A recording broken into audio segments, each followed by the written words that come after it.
It's the first Thursday of the month and time for another edition of In the Kitchen with Across the Fence. Today, all of our recipes feature locally grown.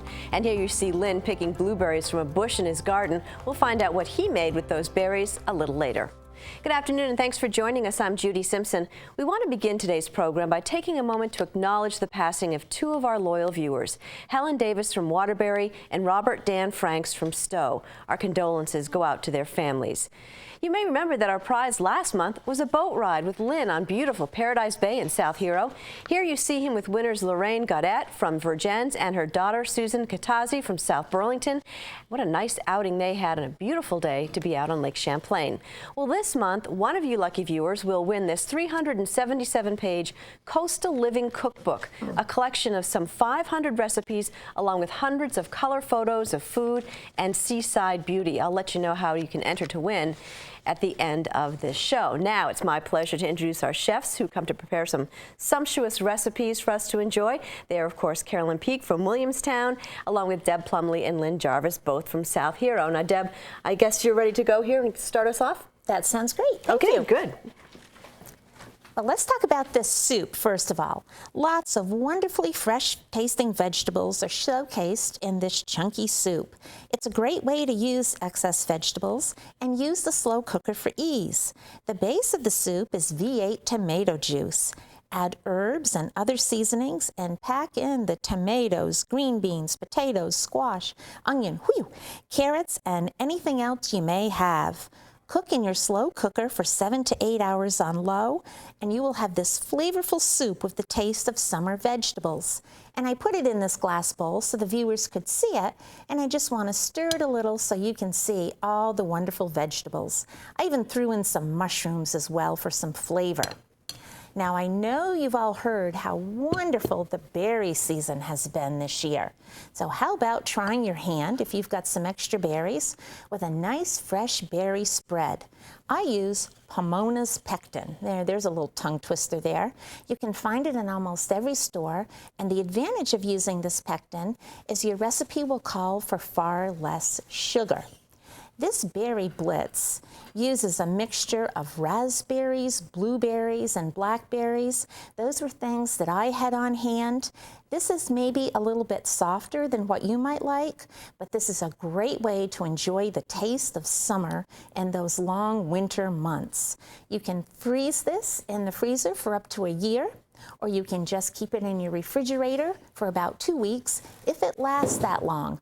My family loves this spooned on ice cream, and so this is a nice way to enjoy the berry season all year.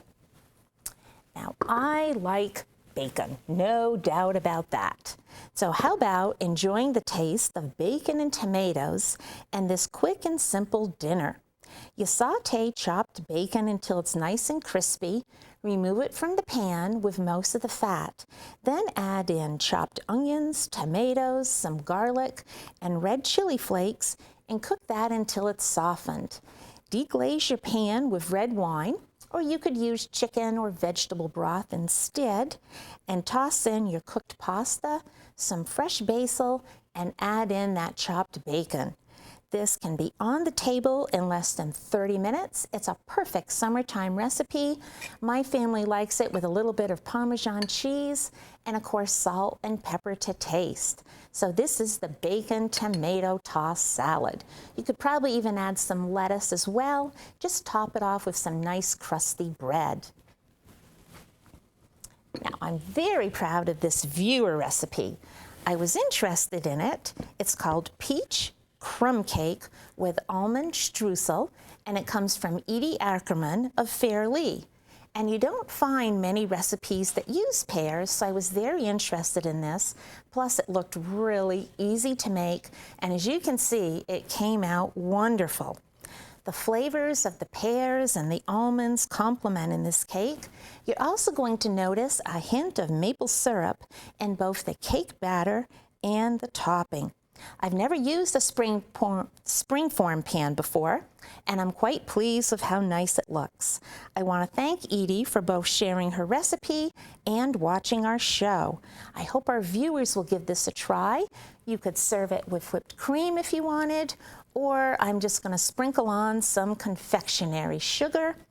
And I've got a picture right here, this piece. You can see how nice that looks. So these are some of my recipes that I hope you give a try for summertime cooking. And Carolyn, I can smell that recipe you have, so I can't wait to hear about that one. Well, actually, there's 2 of them that are warm enough so that you can smell them. So we'll get right at these and see how they turned out. The first one is breakfast. This is a farmer's market overnight breakfast egg casserole. It takes almost as long to say it as it does to make it. And it's all kinds of vegetables.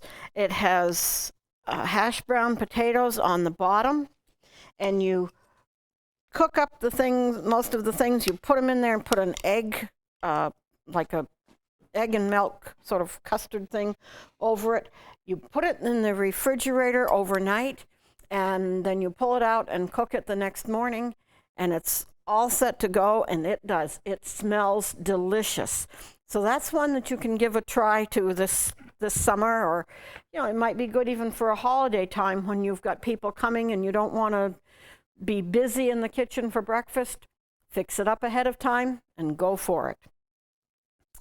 My next one is a broccoli and cauliflower salad, and let me tell you about something that is good.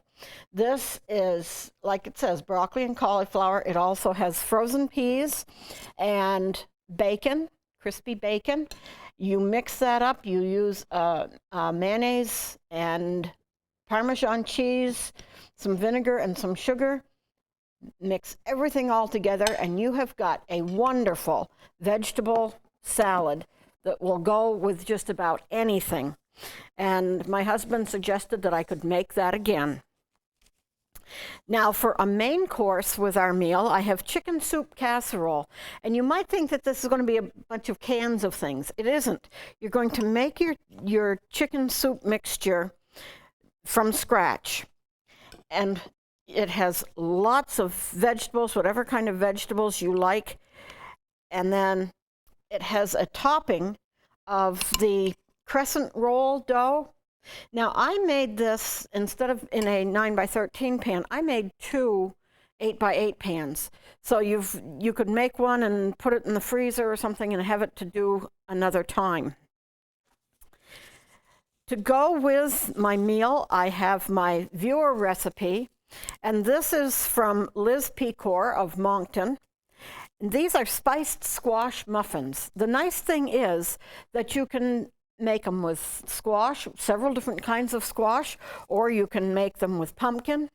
And she put on her recipe, nuts, raisins, or chocolate chips could be added to the batter for a different treat. Guess what I put in them? Chocolate chips, of course. And you can see they're nice color, nice chips all through them. So that's a really good way to have, you've got a nice meal here with your chicken soup casserole, your broccoli and cauliflower salad, and the muffin. You're all set to go. Now you've got to have dessert. You know me. I've got to have dessert. No meal is complete without it. And this, I found this recipe, and with as often as my husband and I go up to Canada, I said, I've got to use this one. It is Canada's best carrot cake with cream cheese icing. And again, it's a 9x13 pan, and it's all your standard things for a carrot cake and cream cheese icing. Very good, very easy to make, very quick to make. So you've got breakfast and you've got lunch. So, or dinner, whichever you would like. So you're all set to have a good meal. So have fun with it. Lynn, I hear you've got somebody to help you with your... Aren't I lucky? Yes. Thank you, As Carolyn. long as they behave. Okay. Well, Marco, come on in. It's my pleasure to introduce Marco Ayala. He's the video editor for my travel shows. He just finished the trip to Rio de Janeiro and Buenos Aires. They're going to air here on Across the Fence on August 8 and 9. That's next Monday and Tuesday. So mark your calendar for August 8 and 9. And now he's going to help me with my first recipe. It's from Judy Bowden over in New York State, and she's a relative of my friends Karen and Jack over in Stowe, Vermont. And it's her yin yang soup, and you use a cantaloupe melon and a green melon to make these. So that's just the beginning. You puree the 2 melons, and then you put in some sugar and some orange juice and pour them together, and they're supposed to keep the same side. That's the yin-yang look.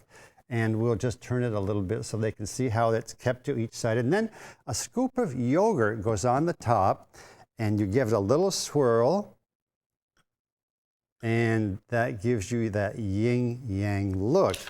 And in Chinese philosophy, yin-yang describes how opposite or contrary forces are actually complementary.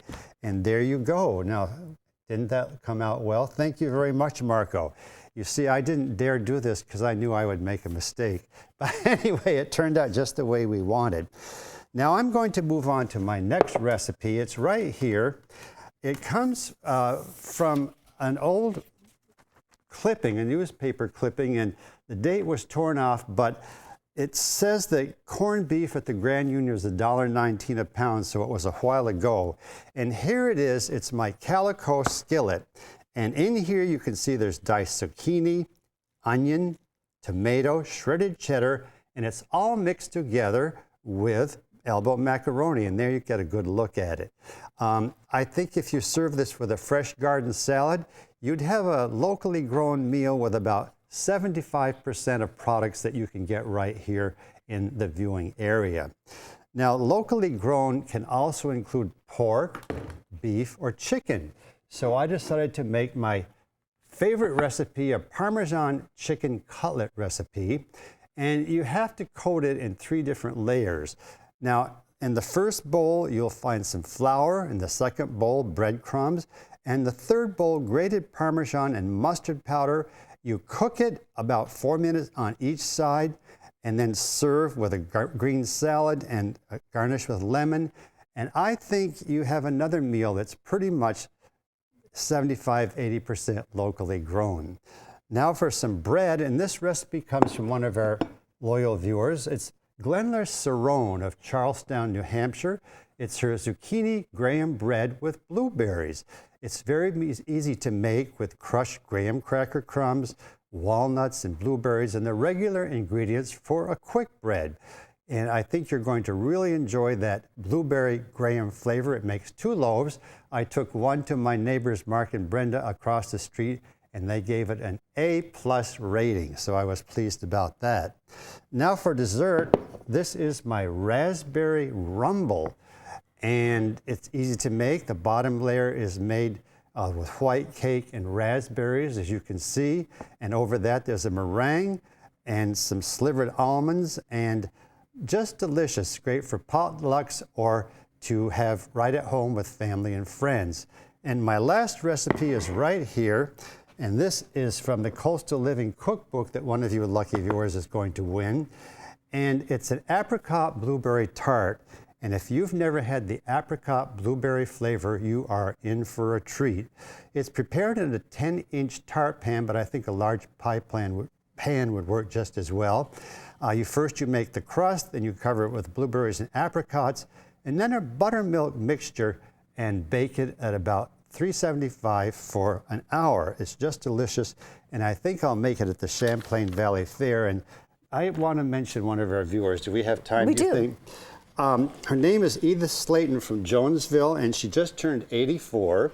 And she's going to become a subscription member, so she's got recipes coming for the next year. Now, isn't that wonderful? It's a great idea. And Bill Glenn from Salisbury has been ill, but he's feeling better.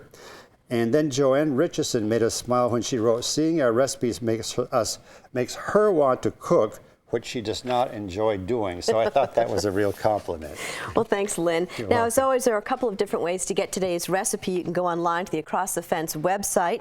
That's go to uvm.edu/extension and click on the link to Across the Fence. You'll find the recipes on the left-hand side of the webpage. To get the recipes by mail, send $2 in a stamped self-addressed business-size envelope to Locally Grown, Box 188, South Hero, Vermont 05486. And please remember, if you're ordering the recipes, to include include your $2 and a stamped, self-addressed business-size envelope. Your envelope will be used in the drawing for the winner of the Coastal Living Cookbook. And even if you aren't ordering the recipes, you can use this address to be part of the free drawing. To enter, just send us your name, address, and phone number. Good luck to everybody. Thanks once again to all of our chefs. They'll be back on September 1st with recipes for brunch and breakfast. In the meantime, let's all enjoy the fairs and field days that are taking place throughout our viewing area. Thank you for watching. I'm Judy Simpson. I'll see you again next time on Across the Fence.